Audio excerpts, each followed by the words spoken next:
Hi, welcome in. Going into our second session today. How are you? I'm doing great. Thanks for Good, asking. good. Was your day pretty good? Yes, it was. It was a really, really nice day today. Good. I know we're experiencing some good fall-like weather here in the Dallas Metroplex.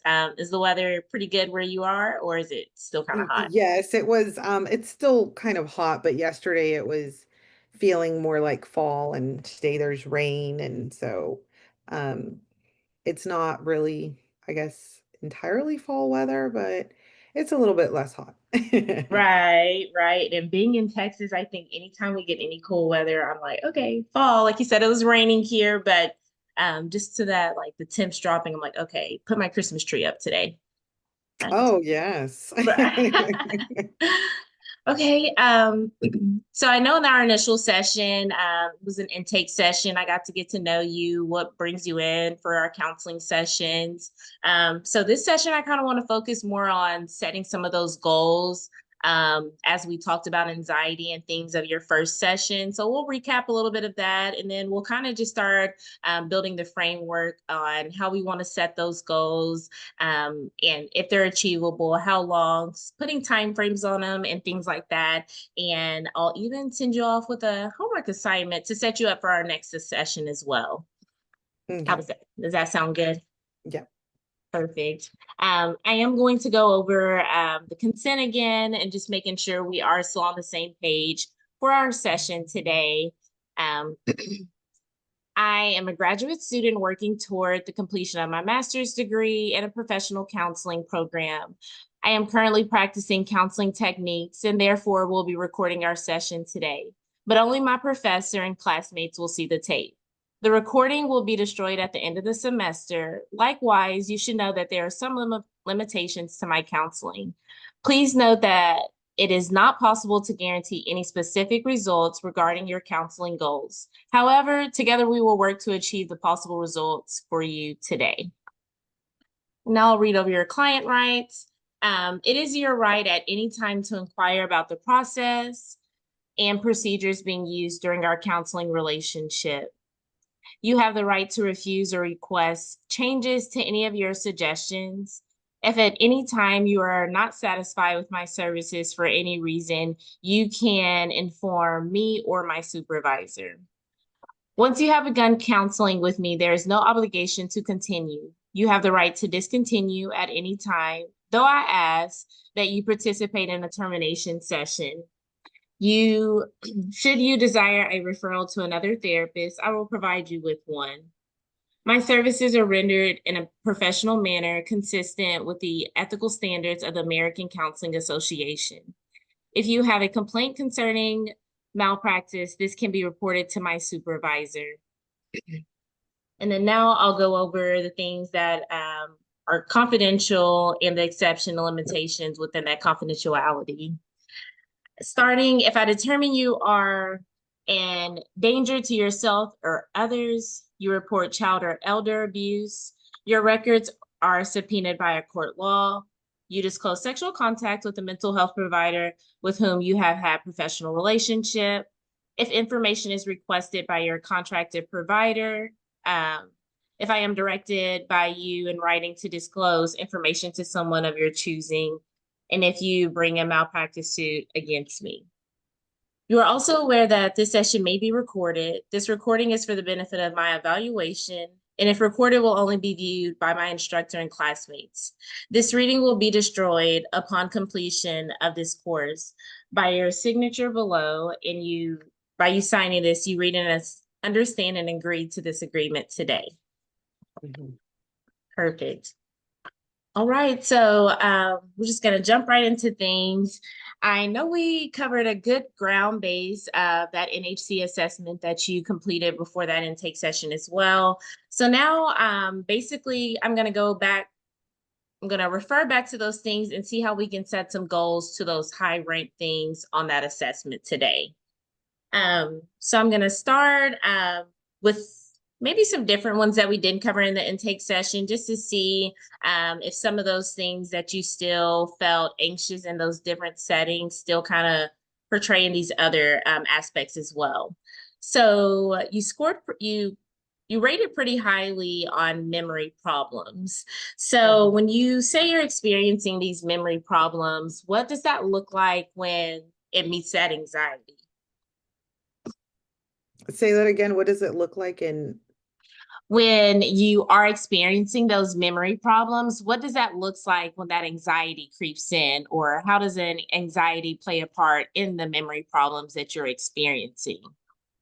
I don't think anxiety plays a part in me when I have difficulty with remembering things. I think it's just a struggle that I have in general and always have since I was really young. And I honestly think that I display a lot of like ADHD type of symptoms. And so ever since I was a child, and so I think it's just kind of part of that where I have to actively work in creating things for myself so that I don't forget. That But I makes wouldn't say anxiety normally impacts it. impacts that or triggers that. Understood. Correct.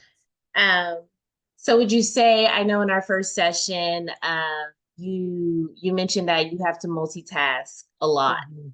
Mhm. So in those moments when you are having to multitask or you're having to pick up the kiddos, or if y'all have something to do after school that day, do you ever feel like you tend to forget things in those moments when you are trying to do multiple things at once? Or do you think your attention span is pretty go, go, go? I know I'm a type A person. I have it all planned out. I actually am a type A person, and I think the reason why I am a type A person is because I forget things. And so I have lists and schedules and alarms on my phone to like remind me of things. And so I have all of these systems set up because I know I struggle to remember things. And so I don't, when I'm in the middle of all of that, th those aren't the problem. Like it's more like, uh we get home late after doing all of the things of the day, and then it's oh my gosh, I forgot to go buy I don't know, the whatever fruit they wanted so that I could pack in their lunchbox. And so it's more like just realizing at the very end of the day that I forgot to do something, and it usually had something to do with when they weren't home that I forgot to do. Gotcha, gotcha, gotcha. But it does sound like you do have a good strategy on how to, like you said, just not forget things.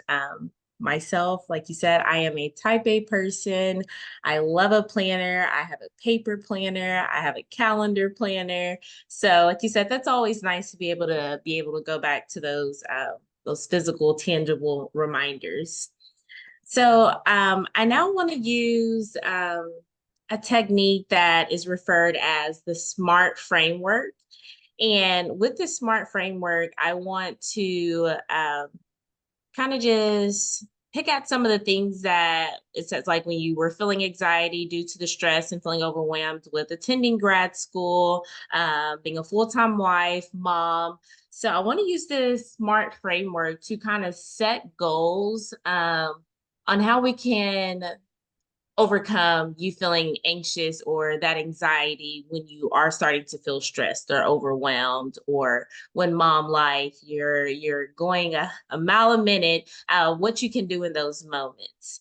So breaking down what the SMART framework is, we're going to be specific and lining out those goals that we want to be able to achieve when you are starting to feel anxious or that anxiety creeps in.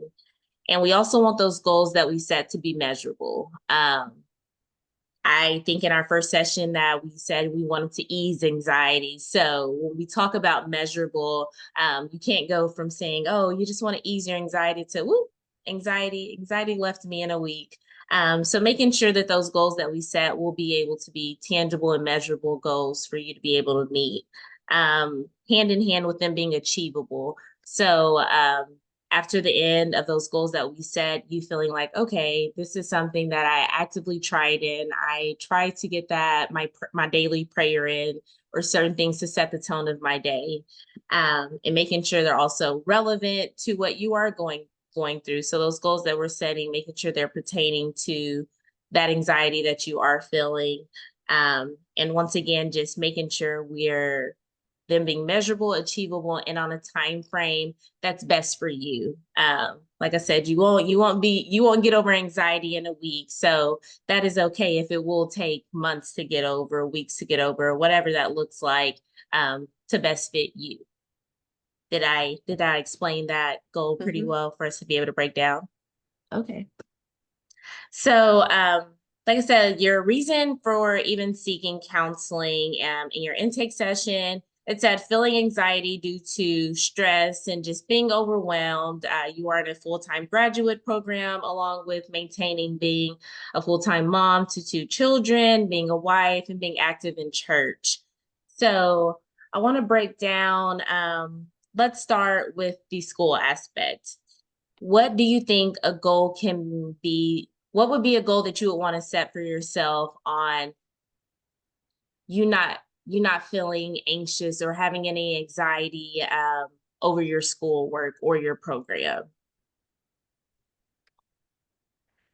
Um, I really don't know because I feel like, or I know the things that do cause anxiety are the things that I really don't have control over, as in the amount of work that each class is, and I don't have really any control on those deadlines, um, or the amount that is assigned.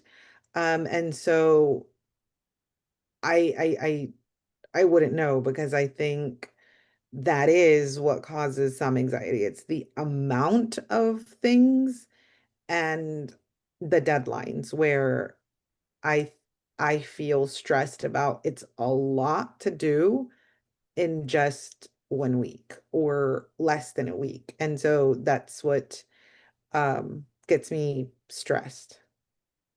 That's understandable. So it seems like the maintaining the workload of just being in a graduate program. Hmm. How many courses are you taking per semester? And are they 16-week courses or 8-week courses? This semester, I am taking 3 courses.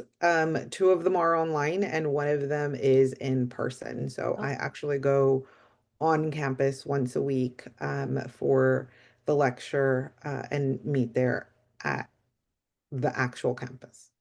And they're Got all 15-week courses. it.